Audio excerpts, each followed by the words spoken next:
Hello guys, good morning to all. My name is Shivam Tyagi. Welcome to Study Funda. So here is the complete newspaper analysis of 22 August 2020. Let's start the session. Our first news is regarding हाँ हितगत सूचना एक 9 लोग हैं श्रीसालम power house unit fire.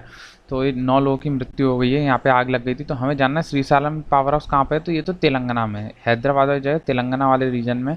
बस एक तो ये पूछा जाएगा, एक आप जरूर ध्यान रखिएगा, एक श्रीसालम नेशनल पार्क है, वो भी कहाँ पे है वो भी याद रखिएगा, तेलंगाना में श्रीशालम नेशनल पार्क। दो चीज़ से ज़रूर याद रखनी है। फिर इसमें और चीज़ों का भी जिक्र हुआ, एक है अमराबाद मंडल। तो एक अमराबाद टाइगर रिजर्व है, please remember Amrabad tiger reserve है। यहाँ लिखा नहीं है, जो एग्जाम में पूछे गए सवाल मैं वही बता रहा हूँ। अमराबाद टाइगर रिजर्व ये भी कहाँ है, तेलंगाना में। तो दो चीज़ याद रखिएगा, एक तो ये नेशनल पार्क है श्रीशालम, और ये अमराबाद जो टाइगर रिजर्व है। दो चीज़ याद होंगी। फिर तीसरी इसमें चीज़ लिख रही है नागार्जुन श्रीशालम, ये क्या है। तो आपको पता होगा, मैंने आपको क्या कहते हैं कृष्णा वाला चैप्टर वो पढ़ाया था, कृष्णा रिवर पूरी पढ़ाई थी। तो उसमें मैंने आपको डैम के नाम बताए थे। तो डैम के नाम भी याद रखिएगा, एक तो नागार्जुन सागर डैम, एक नागार्जुन सागर डैम है, एक श्रीशालम डैम है, और एक अलमाटी डैम है, अलमाटी। ये तीनों किस में, कृष्णा रिवर में। Please remember it, very important. मैंने आपको पहले ही बताया, 3 डैम के नाम याद रखिएगा, नागार्जुन, श्रीशालम और अलमाटी। ये किस रिवर के ऊपर है, कृष्णा रिवर के ऊपर है। बस इससे ज्यादा और नहीं पूछा जाएगा कुछ। 1 मिनट होल्ड, हाँ ठीक है।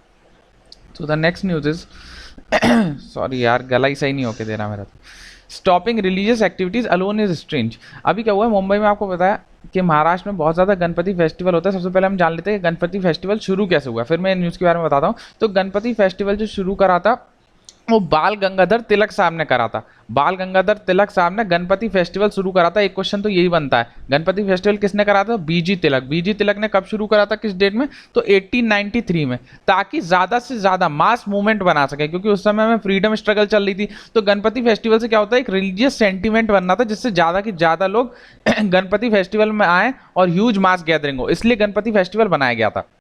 एक और इन्होंने फेस्टिवल बनाया था शिवाजी फेस्टिवल भी, अगर जो महाराष्ट्र में इतना जो सेलिब्रेट होता है वो भी इन्होंने ही बनाया था, बाल गंगाधर तिलक ने। ये 1895 में बनाया था। तो ये दोनों फेस्टिवल जो है बाल गंगाधर तिलक ने बनाया। बाल गंगाधर तिलक की 2 इंपॉर्टेंट बुक का नाम याद रखिएगा, एक तो मराठा है, एक केसरी है। वेरी इंपॉर्टेंट, जो मराठा है वो इंग्लिश में, जो केसरी है वो मराठी में। जो मराठा नाम से है बुक वो इंग्लिश में, प्लीज रिमेंबर, जो मराठा नाम से बुक है वो इंग्लिश में, जो केसरी नाम से वो मराठी में। तो ये 2 बुक भी ये बाल गंगाधर तिलक साहब ने लिखी है। ये कि एक्सट्रीमिस्ट थे, ये भी मैंने बता दिया, 2 लोग थे, एक एक्सट्रीमिस्ट एक मॉडरेस्ट। तो ये एक्सट्रीमिस्ट थे, इनकी जो डॉक्ट्रिन का नाम है वो डॉक्ट्रिन ऑफ पैसिव रेजिस्टेंस। ये पैसिव रेजिस्टेंस को मानते थे, कि पैसिव रेजिस्टेंस को मानते थे, और ये कैपेसिटी ऑफ मासेस में बिलीव करते थे। मतलब ज्यादा से ज्यादा लोग अगर आएंगे तभी देश आजाद हो पाएगा। लेकिन जो मॉडरेट्स थे वो कैपेसिटी ऑफ मासेस में बिलीव नहीं करते थे, जो एक्सट्रीमिस्ट थे वही कैपेसिटी ऑफ मासेस में बिलीव करते थे। ये आपका पूरा मॉडर्न हिस्ट्री का पार्ट हो गया। फिर अभी इसमें जो न्यूज आई है, क्या ये वहां के, अभी आपको पता है कि जब ये फेस्टिवल होने वाला है तो वहां बोला गया ज्यादा गैदरिंग मत करो, ज्यादा टेंपल मत खोलो। तो सुप्रीम कोर्ट ये बोल रहे थे, बोबडे साहब, उन्होंने ऐसा बोला कि जब आप सब कुछ खोल रहे हो, आपने मॉल्स तक खोल दिए, आपने हॉस्पिटल सब कुछ खोल दिए, तो आप मंदिर क्यों नहीं खोल रहे हो। ये उन्हें स्ट्रेंज लगी बात, ऐसा वो बोल रहे हैं। लेकिन जो उन्होंने इस पर कोई कन्विक्शन नहीं दिया, उन्होंने बस ये बोला जैसे एसडीएम बोलेगा वैसा कर लेंगे, स्टेट डिजास्टर मैनेजमेंट अथॉरिटी जैसा बोलेगी वैसा महाराष्ट्र में होगा। उन्हें बस ये स्ट्रेंज लगी बात। एक इसमें 2 दिन के लिए टेंपल खोलने की बात हुई है, इनके लिए, जैन्स के लिए। जैन्स के तगपात जैन ट्रस्ट ने बोला था कि हमारे लिए टेंपल खोल दो, क्योंकि उनका एक फेस्टिवल है। तो इस फेस्टिवल का नाम याद रखें, पर्यूषण फेस्टिवल। पर्यूषण फेस्टिवल बोलते हैं। ये जैन लोगों के लिए एक फेस्टिवल होता है, इसको पजोसवना भी बोलते हैं। दोनों नाम एक ही फेस्टिवल के हैं, पजोसवना या पर्यूषण फेस्टिवल। तो डायरेक्ट ऐसे वर्ड्स जरूर पूछ लेता है। जैनिज्म और Buddhism is the favourite topic of UPSC, और ये फेस्टिवल तो बहुत ज्यादा न्यूज में आते हैं जो जैन और बुद्धिज्म से रिलेटेड होते हैं। तो पर्यूषण और पजोसवना फेस्टिवल किसका है, जैन्स का है। इसमें व्रत रखते हैं जैन लोग 8 दिन तक, तो ऐसा फेस्टिवल होता है। तो प्लीज रिमेंबर, इनके लिए 2 दिन के लिए टेंपल खोल दिया इनके जाने के लिए। तो ऐसा बस स्ट्रेंज था। तो मैंने आपको गणपति के बारे में बता दिया, जैन्स के बारे में बता दिया।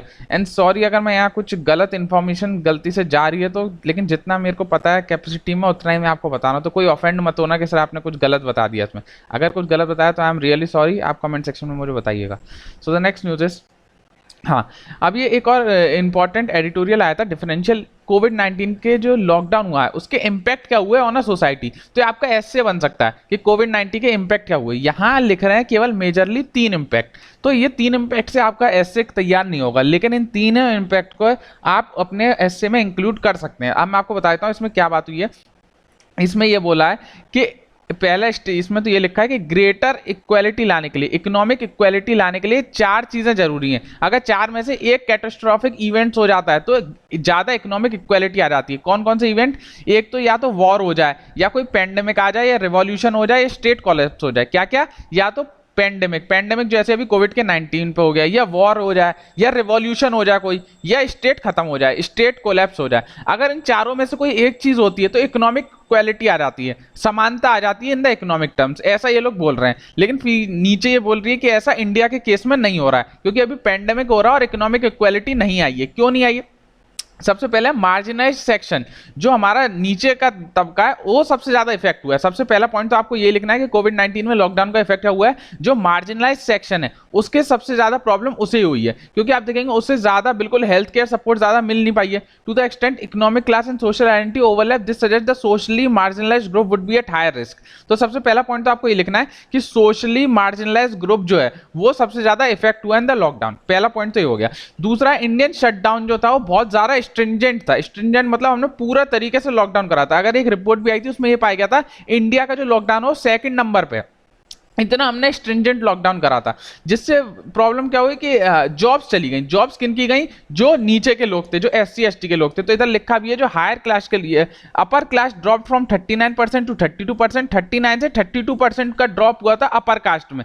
लेकिन SC की कास्ट में 44% से 24% हो गया। देखिए 20% का ड्रॉप पाया गया इन SC, जबकि अपर क्लास में केवल 7% का ड्रॉप पाया गया। तो इतना डिफरेंस है। तो इसमें भी यही पाया गया कि जो जो जॉब के जो लॉस हुए हैं वो SC या और मार्जिनलाइज सेक्शन के हुए हैं। जो अपर मिडिल क्लास है उनका ज्यादा लॉस नहीं हुआ है, ऐसा ही बोल रहे हैं। फिर लॉस तो खैर सभी का हुआ है, किसी का कम किसी का ज्यादा।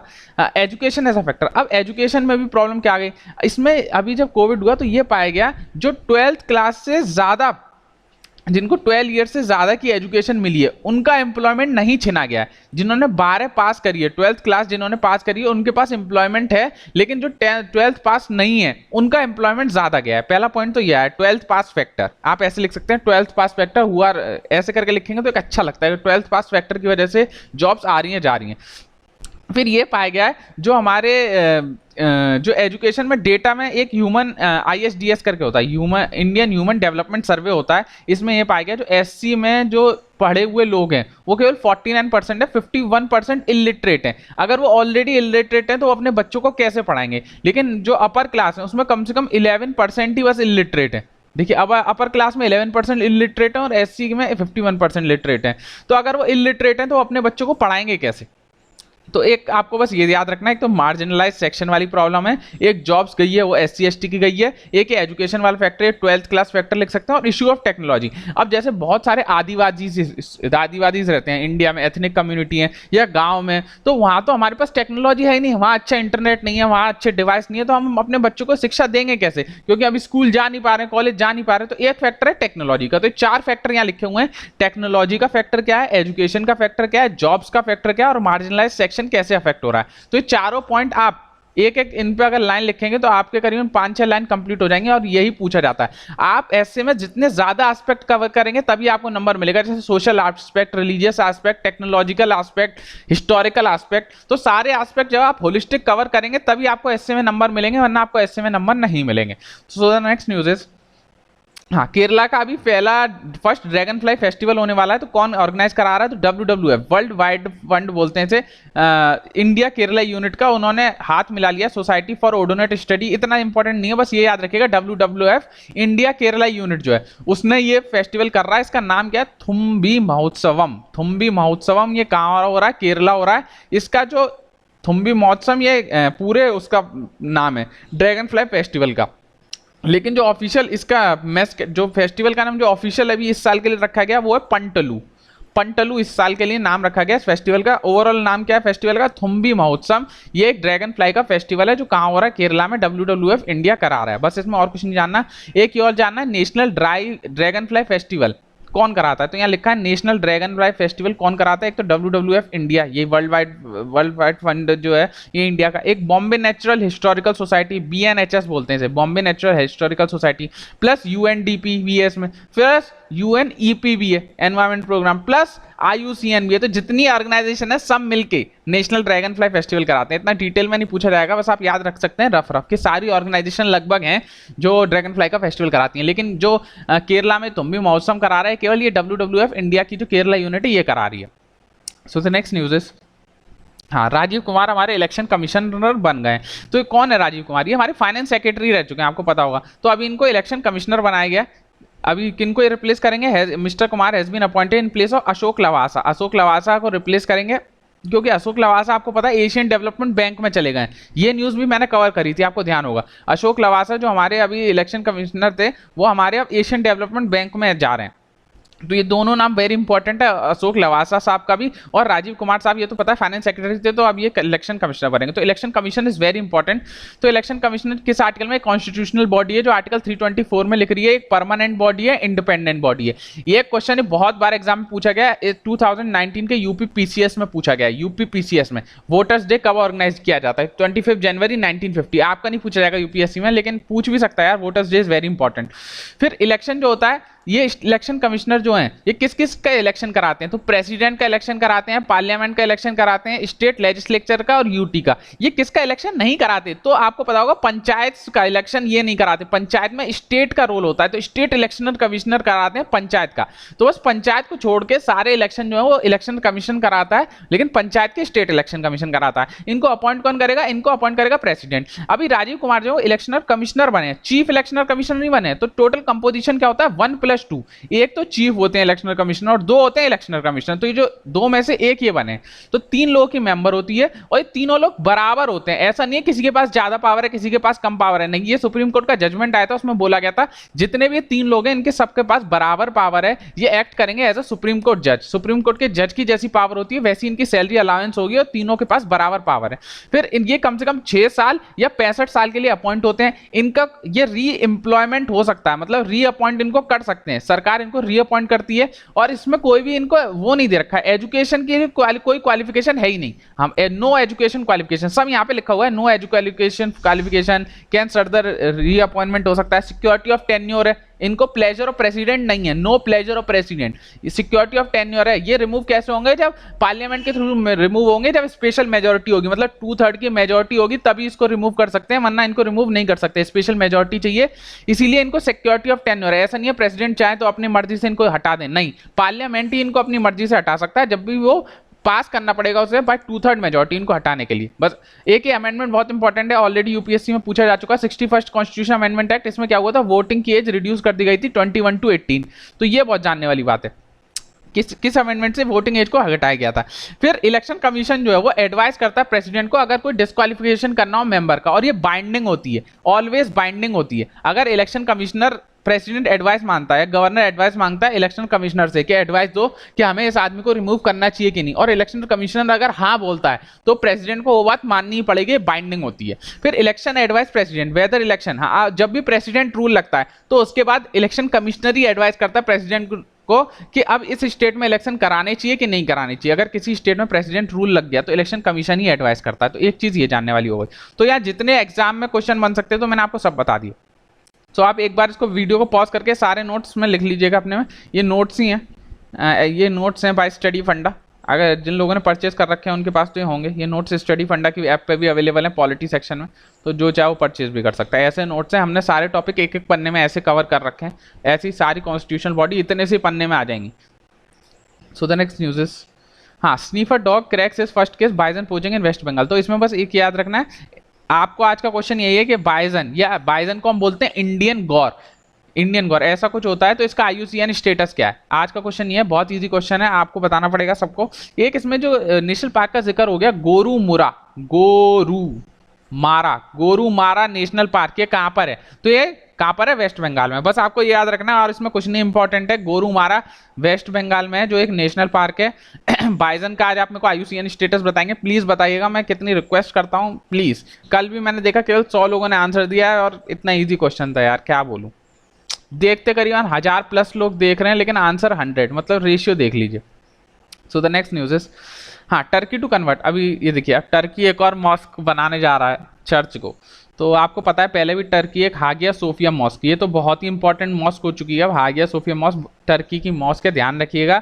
इसको एक यूनेस्को वर्ल्ड हेरिटेज साइट में भी है ये हागिया सोफिया मॉस्क। ये ऑलरेडी चर्च था तो इसे मॉस्क बना दिया गया था। अभी एक और सेम हो रहा है, करिए म्यूजियम। ये करिए म्यूजियम, इसमें दोनों लोग थे, लगभग क्रिश्चियन का भी बहुत इसमें इन्फ्लुएंस है, मेनली ये क्या कहते हैं, चर्च ही माना जाता है। तो इसको अब बनाने जा रहे हैं वो लोग दोबारा से मॉस्क। तो याद रखिएगा करिए म्यूजियम कहाँ का है, तो ये टर्की का है और इसको अभी मॉस्क बनने वाली है। करिए म्यूजियम को चोरा म्यूजियम भी बोलते हैं, CHORA, करिए को ही चोरा म्यूजियम भी बोलते हैं। इस्तानबुल में, अगर कोई पर्टिकुलर टारगेट करता है कहां पर है तो इस्तानबुल में है चोरा या ये करिए म्यूजियम। और अगर वो पूछता है किस कंट्री में तो टर्की में, तो बस आपको ये याद रखना है। लेकिन ये यूनेस्को वाली वर्ल्ड हेरिटेज साइट नहीं है, जो करिए म्यूजियम है ये यूनेस्को वर्ल्ड हेरिटेज साइट नहीं है, लेकिन हागिया सोफिया जो है वो यूनेस्को वर्ल्ड हेरिटेज साइट है, तो ये याद रखेंगे। अंकारा कैपिटल है, वो तो आप सबको पता है, मैं कितनी बार बताऊं। So the next news is, हाँ, NCLT order insolvency versus Anil Ambani. अभी एनसीएलटी आपने बहुत न्यूज़पेपर में सुना होगा, ये क्या चीज़ है, तो मैं शॉर्ट में बता देता हूँ क्योंकि डिटेल में जानने की जरूरत नहीं है आपको लोगों को।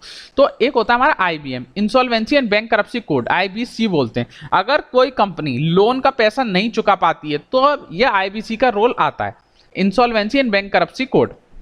तो अगर कोई कंपनी बैंक का लोन नहीं चुका पा रही है तो वो कह रही है कि हम बैंक करप्ट हो गए, तब ये आईबीसी के पास जाते हैं कंपनी वाले कि हमें हम पैसा नहीं चुका पाएंगे, हमारे लिए मदद करो।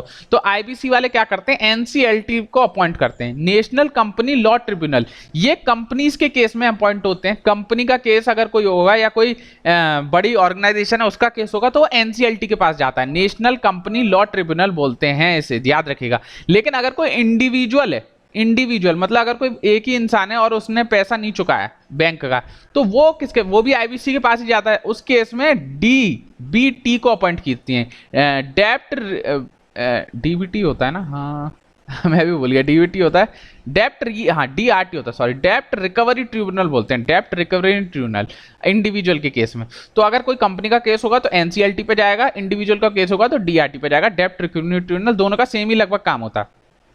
फिर एनसीएलटी को वो केस कितने दिन में सॉल्व करना होता है, ये क्वेश्चन आ जाता है। तो 180 डेज का टाइम पीरियड है एनसीएलटी को पूरा रिजोल्यूशन करने में। तो याद रखिएगा यही क्वेश्चन होता है कि एनसीएलटी को कितने दिन का टाइम मिलता है, 180 डेज, वेरी इंपॉर्टेंट। इसको एक्सटेंड किया जा सकता है प्लस 90 डेज के लिए इसे एक्सटेंड किया जा सकता है इन एडिशनल सर्कमस्टेंसेज, अगर जैसे अभी कोविड का टाइम चल रहा है तो अगर चाहे सरकार तो 90 दिन के लिए भी और एक्सटेंड कर सकती है, मतलब 180 + 90, लेकिन जो मिनिमम टाइम है 180 डेज का, इतने टाइम में इसको ये केस सॉल्व करना पड़ेगा। बस आपको इतना ही याद रखना है, इसमें और कुछ जानने वाली बात नहीं है, न्यूज इतनी इंपॉर्टेंट नहीं है।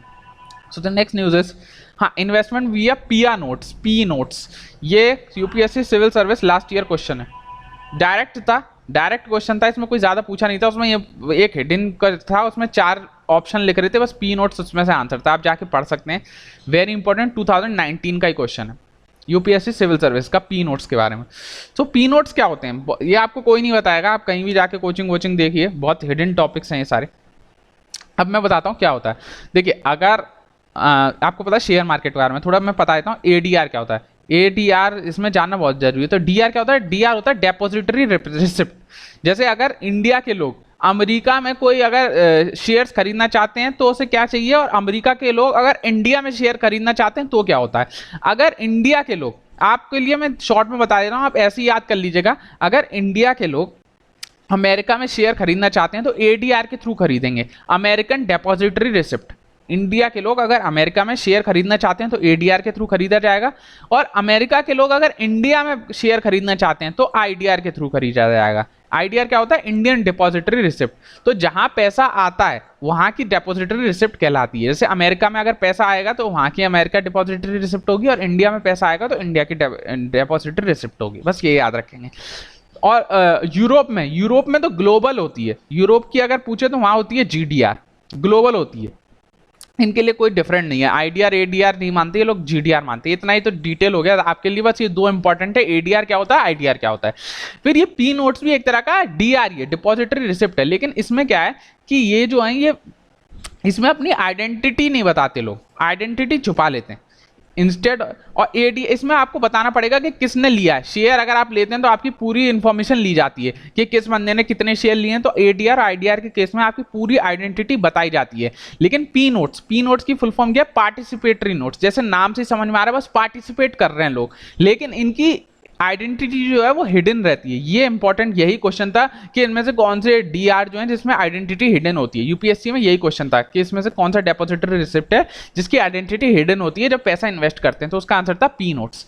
पार्टिसिपेटरी नोट्स हैं जिसमें अगर पैसा लगाएंगे, दोनों कंट्री सेम है, पैसा लगा सकते हैं, अमेरिका के लोग इंडिया में, इंडिया के लोग अमेरिका में, तो वो जो है उनमें किसी भी आदमी को अपनी आइडेंटिटी बताने की जरूरत नहीं है। बस आपको ये याद रखना है, जिसकी वजह से बहुत बार सेबी को प्रॉब्लम हो जाती है, क्योंकि सेबी पैसे को कंट्रोल नहीं कर पाता। इसीलिए जो पी नोट्स के थ्रू जो पैसा आता है उसको बोलते हैं ओवर द नाइट मनी, क्योंकि इस मनी पे भरोसा नहीं कर सकते, क्योंकि ये पता ही नहीं है पैसा किसका है, किसी को आइडेंटिटी पता ही नहीं है। इससे एक प्रॉब्लम क्या होती है कि बहुत बार आर्टिफिशियल डिमांड क्रिएट हो जाती है, मतलब लोग पैसा डाले जा रहे हैं इसमें पी नोट्स के थ्रू और हमें पता ही नहीं है कि भाई कौन पैसा कितना डाल रहा है। इससे बहुत बार वेग भी हो जाता है। वेग मतलब हमें पता नहीं है कौन कितना पैसा इसमें डाल रहा है, हमें कुछ आइडिया ही नहीं है, बस हमें टोटल अमाउंट का आइडिया लगता है कि इतना पैसा इसमें इसके थ्रू आ रहा है, लेकिन हमें इसमें आइडेंटिटी का पता नहीं होता। बस आपको याद रखना है। तो पी नोट्स कौन अभी किसने इशू करें, by registered foreign portfolio investors, इन्होंने इशू करें टू ओवरसीज इन्वेस्टर। इतना नहीं जान याद रखना है। पी नोट्स एक डिपॉजिटरी रिसिप्ट है जिसमें आइडेंटिटी जो है वो हिडन होती है, कोई कितना भी पैसा डाल सकता है, इसीलिए सेबी इनको कंट्रोल नहीं कर पाती, इसीलिए बहुत बार क्रिटिसिज्म में आ जाते हैं। बस आपको याद रखना है। So the next news is are over. कल का क्वेश्चन मैं पूछा था कि वॉइस रॉय जो हमारे पहले governor of general of India हुआ करते थे, उनको वॉइस रॉय की उपाधि किस एक्ट के थ्रू मिली है, गवर्नर ऑफ इंडिया एक्ट 1958। इसमें आपको पता है सेक्रेटरी ऑफ स्टेट्स भी आ गए थे 15, बहुत सारा है तो आपको पता ही है। इसमें एक्सपेंशन को रोक दिया गया था और 1+4 इसमें मेंबर्स बने गए थे वॉइस रॉय के लेजिस्लेटिव काउंसिल में, जो डिफरेंट चूज किए जाएंगे। बहुत डिटेल में नहीं जाएंगे, बस आपको शॉर्ट में पता होना चाहिए, आपका काम हो जाएगा। आज का क्वेश्चन है IUCN में स्टेटस बताना है आपको इंडियन बाइजन या गौर का, जो भी आप बोलें, बहुत इजी क्वेश्चन है। और अगर लेक्चर अच्छा लगा तो please like share and subscribe, और आप अपनी तैयारी करते रहिए। आप ही के लिए लेक्चर है, थोड़ा लेट हो जाता है यार, क्या करें, मेरे को एक्चुअली एग्जाम पूरा पढ़ना पड़ता है न्यूज़पेपर। ऐसा नहीं है कि मतलब कुछ भी मैं आपके न्यूज़पेपर में डाल दूँ। न्यूज़पेपर में आज भी आप भी न्यूज़पेपर में कम से कम 50 और ऐसी चीज़ें जो मैं डाल सकता था, लेकिन मैं ये सोचता हूँ कौन सी ऐसी है जो आपके एग्जाम पॉइंट ऑफ व्यू से इंपॉर्टेंट, इसलिए कभी कभी लेक्चर लेट हो जाता है जिस दिन न्यूज़पेपर बड़ा होता है। तो सॉरी फॉर द डिले। सो कोई बात नहीं, प्लीज़ लाइक शेयर सब्सक्राइब। यार इतनी मेहनत कर रहा हूँ, एक लाइक एक शेयर तो करो यार, बहुत ही मेहनत लगती है। ऐसा नहीं है कि आप लोग ये जो 20 मिनट या 15 मिनट का जो लेक्चर देखते हो कि बस इतने में, करीबन इसमें 2 से 3 घंटा लगता है। एक 1.5 घंटा मुझे पूरा ऑर्गेनाइज करने में जाता है, और फिर 1 घंटे 20-25 मिनट ये पूरा अपलोड सब करने में चला जाता है। तो प्लीज़ एक लाइक एक शेयर करेंगे यार, और टेक केयर। कोई भी दिक्कत हो आप कमेंट सेक्शन का भरपूर यूज़ करिए, मैं अच्छे से रिप्लाई दूंगा। Thank you guys, take care, bye bye all.